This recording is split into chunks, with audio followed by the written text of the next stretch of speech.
Hello everyone and welcome back. So this is the render I was talking about in the previous video. I wanted to show, this is from, I believe, I called it shot 1. This is the first shot where we see close up into the effect and see the propagation is working, it's glowing in the center and there's a lot of debris getting emitted, and then we will see,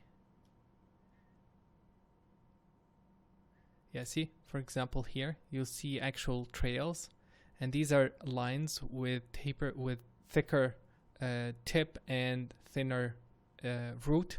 So it's like it's a spark basically, and then it quickly dies off. And I also have particles that keeps on lingering for a bit longer and have a different movement.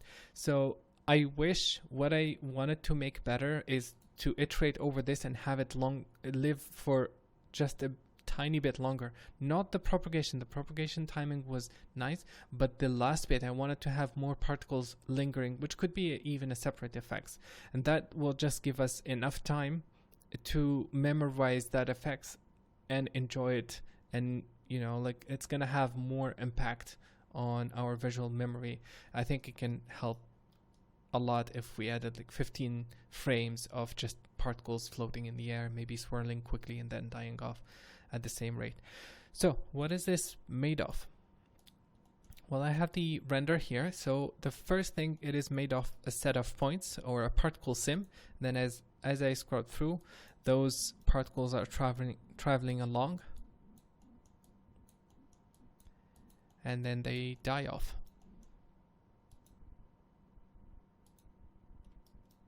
And then they die off and fall, and they are colliding with the geometry and everything. Now the other main question is, will this, if we have displacement, we need to apply that displacement back, and so that's applied here. These cracks are following the displaced version that's going to happen at render time. Even if they don't look they're lining up 100%, they will line up in the render, so I wasn't too worried about that. And then the end tip, if we look closer here, once it hits,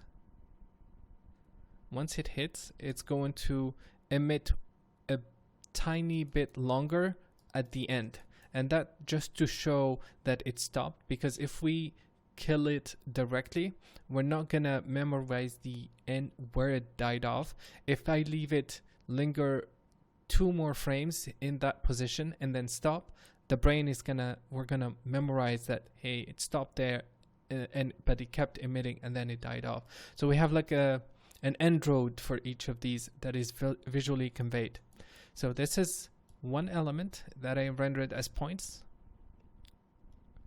The other element is the actual sparks, and these are made of wires. So if I go, no, this is not the version. So if I go all the way here, it's going to take some time because it's reading the previous frames. And this is what it looks like. Let's take a look at the color. And this is what I'm using to drive the thickness of the wire, and I rendered them as hair, basically, as curves. And if we go like this, we will see as this force travels through, it's gonna emit these sparks left and right, and then they die off quickly. Okay, so the last thing is, along with all these elements, I wanted to also have RBD or debris emitted from the scene. We're going to talk about the rendering workflow for this. So as the sim goes through, it's emitting RBD debris. So these cracks, they are opening up, and then debris is coming off of them along with all these elements. Now, one quick thing I wanted to show is, if we look at this geometry, which I have here, it's a temp preview that I use to quickly have a faster feedback in the scene, and you will see that the first frame has deformation, has cracks in it, and I wanted to use it to show basically the final version, which is, as this crack travels through, it's actually going to push the RBD pieces, and that's gonna be held and used for the rest of the RBD sim, and we're gonna cover this as well. Okay, so let's see how we can get this going and where to start from. Thank you guys for watching, and see you in a bit.